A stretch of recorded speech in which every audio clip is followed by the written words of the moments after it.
चलिए अब हम स्टार्ट कर रहे हैं type 2 questions of M1D in gravity. ये टाइप 2 क्वेश्चंस या केस भी कहते हैं हमने, ये क्या है आप जानते हैं? From a point on ground N object is thrown up and is observed when it is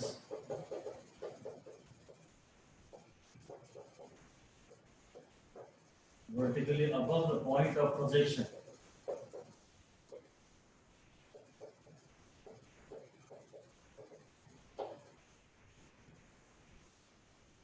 Is observed when it is vertically above the point of projection.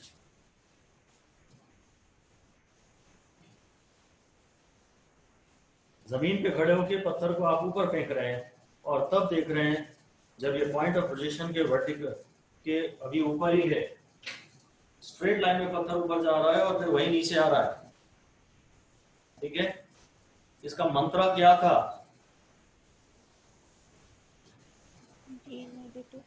इसका मंत्र था जी नेगेटिव।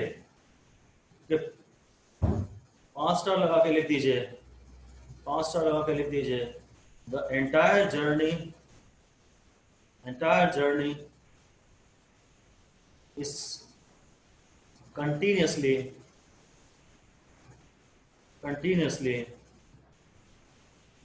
retarded। इसका ऊपर जाना भी रिटार्डेशन है और नीचे आना भी रिटार्डेशन है।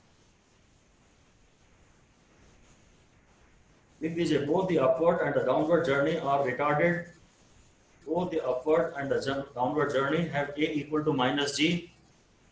upward journey में भी और downward journey में भी a is equal to minus g। दोनों ही जर्नीज में a minus g है।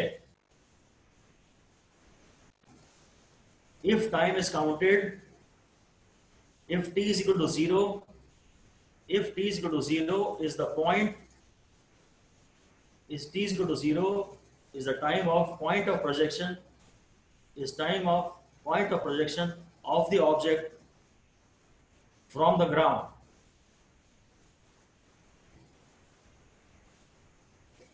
अगर आप यहां से एक ऑब्जेक्ट को फेंक रहे हैं और इसको t is equal to 0 नाप रहे हैं, तो ये चाहे ऊपर जा रहा हो चाहे वापस लौट के नीचे आ रहा हो, पूरी जर्नी के लिए इस सभी के न्यूमेरिकल्स में आपको a is equal to minus g लिखना है।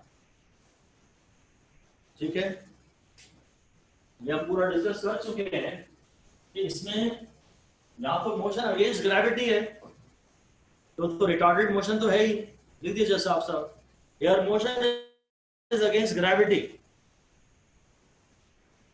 Air motion is against gravity. Therefore, it is a case of retarded motion. Motion against gravity है, therefore it is a case of retarded motion।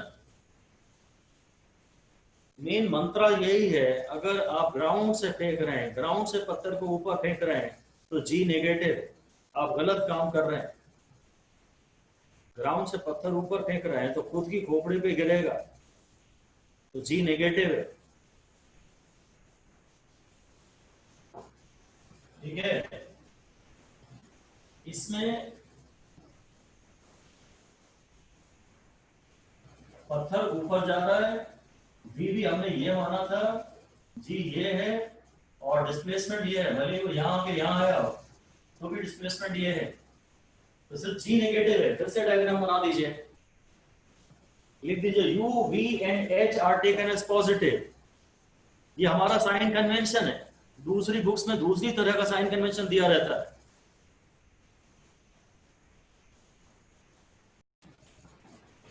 इसमें क्या हम लोग बोलते हैं, u पॉजिटिव है, v पॉजिटिव है, g नेगेटिव है, h पॉजिटिव है। ये हमारी कन्वेंशन है, ये हमारी कन्वेंशन है।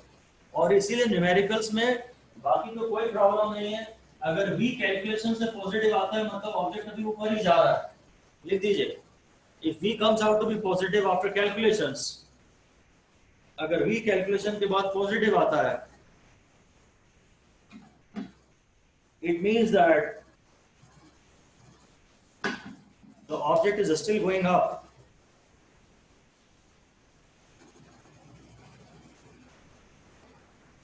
And if v comes out to be negative after calculations, if v comes out to be negative after calculations, then the object is on its return journey.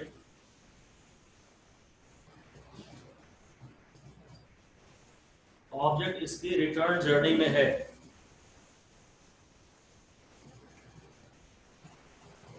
ठीक है, बाकी कुछ नेगेटिव नहीं आएगा। हाँ जी, आपको नेगेटिव रखना है।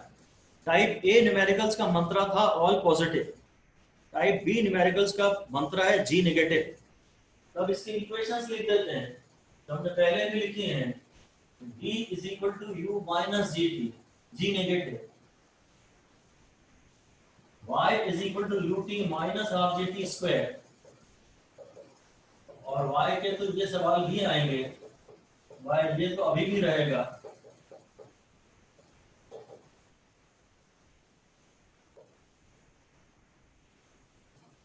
एक्सीलरेटेड मोशन के लिए ये इतना था, अब मैं a को नेगेटिव डाल देता हूँ। एक्सीलरेशन के लिए इतना था, तो अगर पत्थर ऊपर जा रहा है तो मैं a को नेगेटिव डाल देता हूँ, तो vt plus half g t square, y की ये इक्वेशंस पहले, और v square equal to u square minus 2g y। ध्यान दीजिए y जो है वर्टिकल डिस्प्लेसमेंट है। हमने ऐसे कोशिश किया कि हम इसे h ना लिखें, क्योंकि h हम अब से ट्राई कर रहे हैं कि h will be height above the ground. सवाल में तो वो h वो बोल सकता है हाइट किसी को भी कुछ, सवाल में बोलता है कि अगर विंडो इतनी हाई है तो ग्राउंड से इतनी हाई है, ऐसा जरूरी नहीं है। वो विंडो की लेंथ को भी यही बोलने का तरीका है।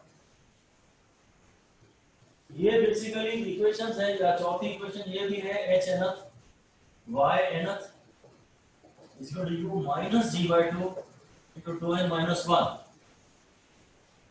ये मैंने गलत लिख दी इक्वेशन, इसमें u के बाद n लिखना चाहिए था, यहाँ भी t लिखा है ना, ये मिस हो गया, t नहीं लिखा मैंने, n नहीं लिखा।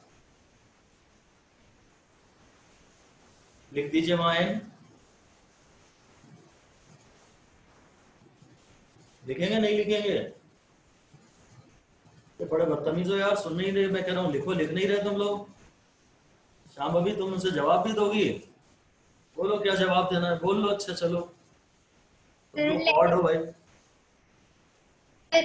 पर सेकंड के लिए फॉर्मूला होता है, वो तो by one, like time is 1 second, ऐसे इम्प्लाइड। ठीक है, और किसको बोलना है इस बारे में कुछ? ग्रेसी,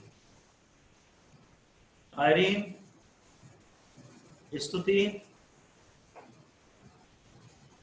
आयरीन बोलिए। इस इक्वेशन में हर टर्म एक वेलोसिटी होता है, ये भी वेलोसिटी है, ये भी वेलोसिटी है, और ये भी वेलोसिटी है, ये खाली u है। इसमें ये पूरा टाइम आता है।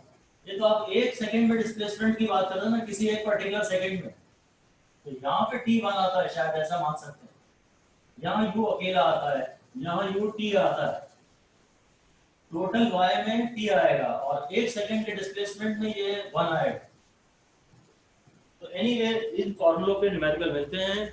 और बस एक बात अगर आपको ध्यान रखना है कि आप ऐसा कभी मत करना कि आप ये देखना कि साहब पत्थर 5 सेकंड बाद हाईएस्ट पॉइंट पे बन गया, फिर उसके बाद आप रिटर्न जर्नी के लिए टाइम यहाँ से गिनना शुरू कर दो।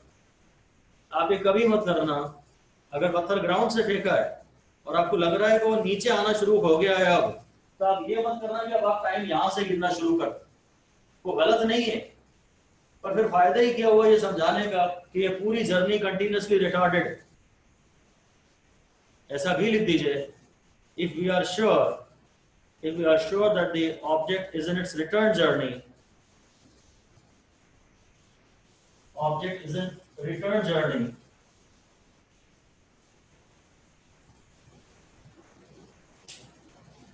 then if t is equal to 0 is the time, if t is equal to 0 is the time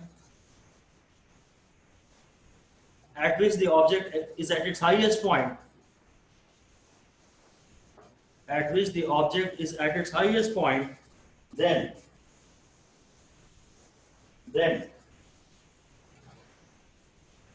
the type A equations are also valid. Type A equations are also valid.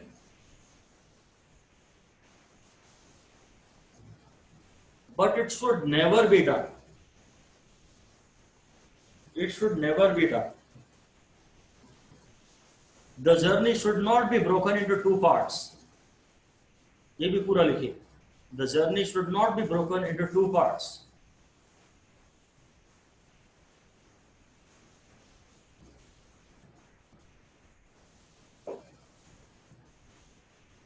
अगर motion start ही ऊपर से हो रहा है, यहीं से start हो रहा है, इसकी कोई प्रीवियस हिस्ट्री नहीं है, तब तो आप ये टाइप 1 प्रॉब्लम है जहां ऑल पॉजिटिव है. पर अगर ग्राउंड से पत्थर को ऊपर फेंका है तो हम इस पूरी जर्नी को एक ही इक्वेशन से निपटा देंगे. इसके दो इक्वेशंस कृपया गलती से भी ना बनाएं. आंसर तो डेफिनेटली आएंगे, पर फिर फायदा ही क्या हुआ इसको टाइप जी को अलग से पढ़ाने का. अब एक ही इक्वेशन से आपके आंसर आ जाएंगे जिसमें आप जी को कंटिन्यूसली नेगेटिव लेना है और ये सोचना भी नहीं है कि ये हाईएस्ट पॉइंट पे पहुंच चुका है कि हाईएस्ट पॉइंट के पहले है कि हाईएस्ट पॉइंट के बाद में. इसमें दिमाग पे जोर कम डालना पड़ता है. ऐसे मेथड लॉन्ग रन में अच्छे साबित होते हैं. ठीक है, तो ठीक है, इस पे क्वेश्चन लिख लेते हैं. क्वेश्चन लिख दीजिए. An object is thrown up, object is thrown up with a velocity of 50 metre per second. Up का मतलब ऑब्वियसली फिर ग्रेविटी में है. अप का मतलब यही है कि ग्रेविटी में. तो डिस्क्राइब इट्स कंप्लीट पिक्चर. इसकी कंप्लीट पिक्चर आपको डिस्क्राइब करनी है. मतलब t इक्वल टू 1 पे ये क्या कहाँ होगा, इसकी वेलोसिटी कितनी होगी और जमीन से कितनी हाइट पे होगा. एक काम करो, एक काम कर दो कम. चलो मैं इतना तो तुम्हें तो बता देता हूँ. तुम्हें कंप्लीट पिक्चर ये है कि t इक्वल टू 0 ये है, ये t इक्वल टू 1 है, यहाँ पे वेलोसिटी 50 है, यहाँ 40 होगी, t इक्वल टू 2 पे 30 होगी, t इक्वल टू 3 पे 20 होगी, t इक्वल टू 2 पे 10 होगी. उल्टा बोल के 1 2 3 4 5. t इक्वल टू 5 पे इसकी वेलोसिटी 0 होगी और फिर इसकी रिटर्न जर्नी शुरू हो जाएगी. फिर इसकी रिटर्न जर्नी शुरू हो जाएगी. t इक्वल टू 6 पे इसकी वेलोसिटी फिर से 10 हो जाएगी. t इक्वल टू 7 पे मतलब ये अब मैं वेलोसिटी लिख रहा हूँ -10, वेलोसिटी लिख रहा हूँ -20. t इक्वल टू 2 पे और 8 पे ये वेलोसिटी -30 हो गई है और t इक्वल टू ये 9 पे v इक्वल टू -40 हो गई और t इक्वल टू 10 पे वेलोसिटी -50 हो गई. ये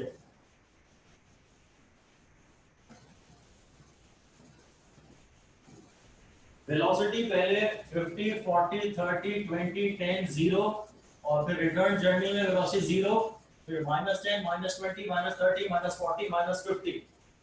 क्योंकि आप इस डायरेक्शन को पॉजिटिव डिफाइन कर चुके हैं. अब हम यही बोलेंगे ये हमारा +y डायरेक्शन है और ये मे बी +x डायरेक्शन है. हर सवाल के साइड में ये रेफरेंस फ्रेम बना देना चाहिए कि आपने अभी इस डायरेक्शन को पॉजिटिव माना है, मैं इस डायरेक्शन में वेक्टर्स को पॉजिटिव मान रहा हूं.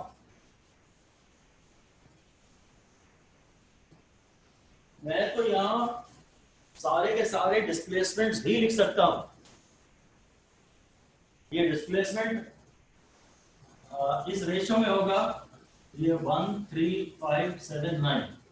तो ये 9 5 ये 7 5 ये 5 5 ये 3 5 और ये 1 5. रेशो यही रहता है ना, 9 7 5 3 1. तो मैं यहाँ मीटरों में लिख लेता हूँ. ये 5 मीटर है और ये 15 मीटर है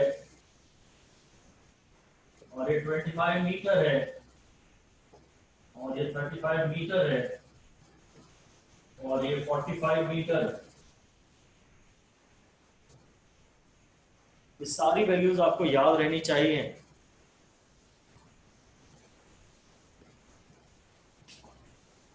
पहले सेकंड में 5 मीटर, फिर 15 मीटर, फिर 25 मीटर, फिर 37 मीटर, 45 मीटर।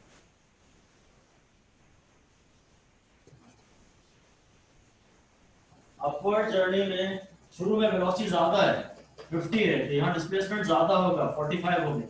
फिर वेलोसिटी थोड़ी कम हो गई, इस इंटरवल के लिए एवरेज वेलोसिटी कम हो गई, तो डिस्प्लेसमेंट कम हो गया। यहाँ वेलोसिटी थोड़ी 30 के करीब है और यहाँ तो वेलोसिटी 10 के आसपास ही है, तो डिस्प्लेसमेंट बहुत कम हो गया।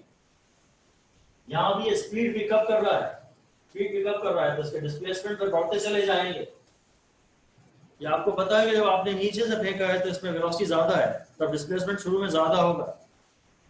कुल मिला के फिर से ये बात सामने आ रही है, लिख दीजिए, upward journey and downward journey are symmetric. Upward journey and downward journey are symmetric.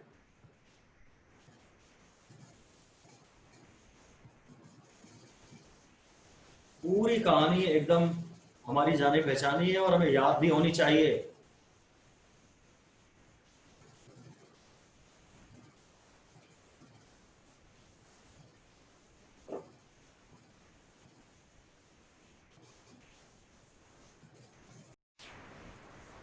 Hello. ठीक है, ऑल राइट, ऑल राइट। ये पूरी कहानी क्लियर है आपको? आप एक क्वेश्चन लिखिए दोबारा। ये तो शायद हो गया, हमारा सब कुछ हो गया इसके बारे में, यही कंप्लीट पिक्चर थी इसकी। एक क्वेश्चन लिखिए, an object is thrown vertically up, object is thrown vertically up with some initial velocity.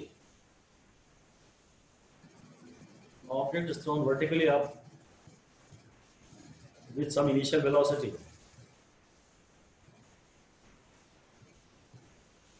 Calculate the distance traveled by it.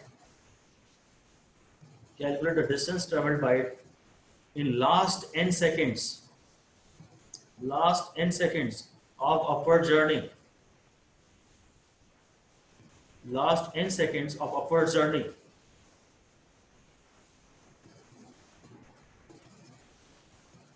Last n seconds of upward journey.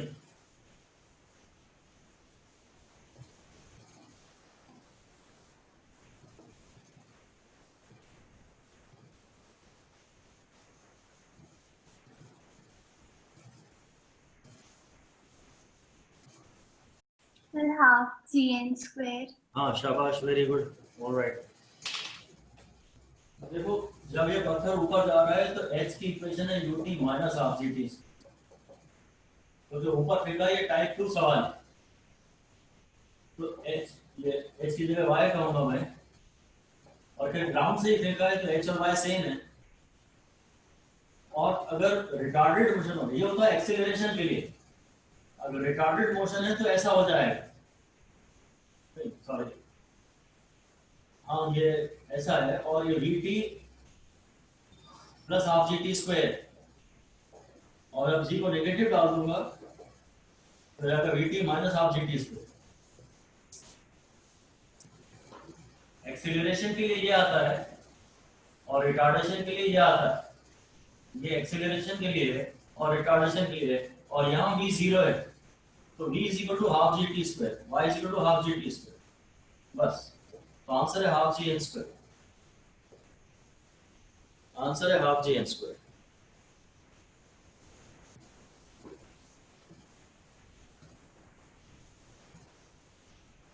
अगर लास्ट n सेकंड की बात कर रहा है तो final velocity 0 ले सकते हैं आप। मैं तो केवल ये रूल बनाना चाहता हूं, मैं ये ज्यादा सोचना नहीं चाहता। मैंने पहले भी रूल बनाया है कि अगर u या v 0 हो तो हम फॉर्मूला हाफ एटी स्क्वायर ले सकते हैं, फिर हम साइन के बारे में सोचेंगे नहीं, साइन सोच चुके हैं। फिर से लिख दीजिए important rule, important rule, when u is equal to 0 or v is equal to 0, when u is equal to 0 or v is equal to 0, use the formula y is equal to half a t square. Y is equal to half a t square, and do not think of any sign of acceleration. Do not think of any sign of acceleration.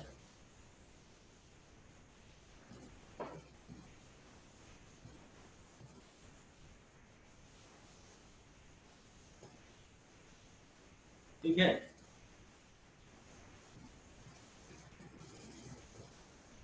अब इसमें हम इस सवाल का answer इससे निकालना चाह रहे हैं फिलहाल, और इसमें हमने फाइनल वेलोसिटी को 0 डाला है क्योंकि रुकने की बात हो रही थी वहां पे। वरना हम ये भी कहते कि अपवर्ड जर्नी के सवाल को ना तुम अगर नहीं चाहते इक्वेशन से सॉल्व करना इस तरह से, तो तुम उसे corresponding question of downward journey में कन्वर्ट कर लो, क्योंकि ये सिमेट्रिक होते हैं, तो फिर तुम उनका फायदा उठा सकते हैं। वैसे जरूरत नहीं है, तो फिर भी लिख दो कि question of upward journey can be converted into question of downward journey.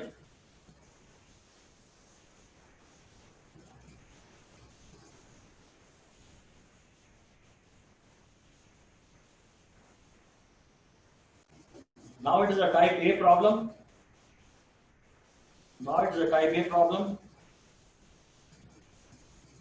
And time is counted from the instant. Its downward journey begins. Time is counted from the instant its downward journey begins, where u is equal to 0.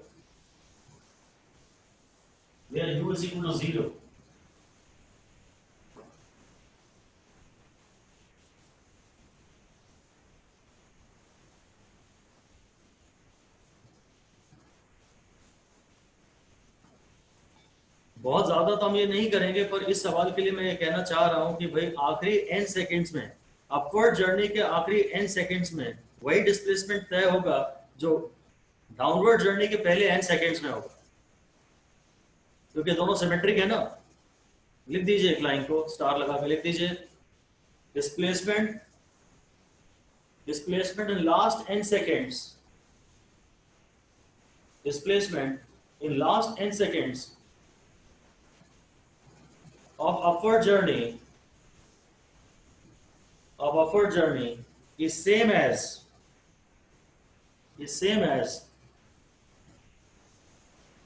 displacement in first n seconds of downward journey.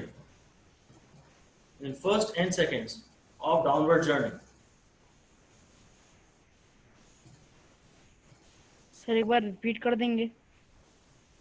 Displacement in last n second of upward journey is same as the displacement in first n second of downward journey. Upward journey के आखिरी n seconds में वही displacement होगा जितना downward journey के पहले n seconds में होगा। और डाउनवर्ड जर्नी के पहले n सेकेंड्स में तो आपके लिए आसान था, h is equal to un plus half gn square, और अब डाउनवर्ड जर्नी की बिगिनिंग में u 0 है तो h is equal to half gn square। आना और जाना सिमेट्रिक है। लास्ट n सेकेंड अगर बोलता है तो v को 0 लेना है, और अगर फर्स्ट n सेकेंड बोलता है तो u को 0 लेना है। ऐसा फिर से लिख दीजिए, for last n second take v is equal to 0। for last n second अगर आपको पता है कि उसके बाद मोशन रुकने वाला है तो v को 0 लेना, and for first n second take u is equal to 0।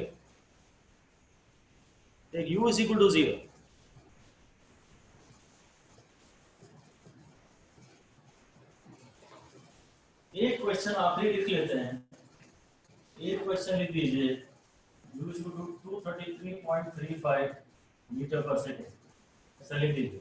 An object is thrown up from the ground.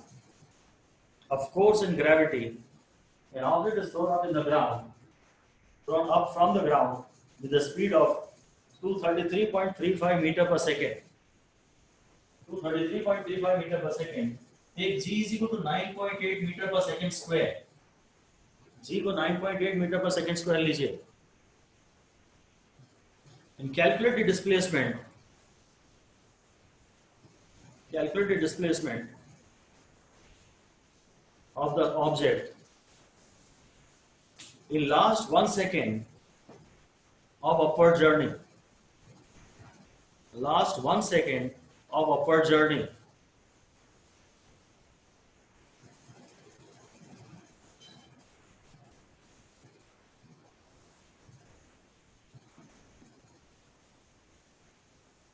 .9 0.9 हाँ बढ़िया है, शाबाश. तो लास्ट 1 सेकेंड में तो 5 मीटर आता है. लिख दीजिए आंसर. आंसर है कि displacement in last 1 second of upward journey will always be 5 meter per second,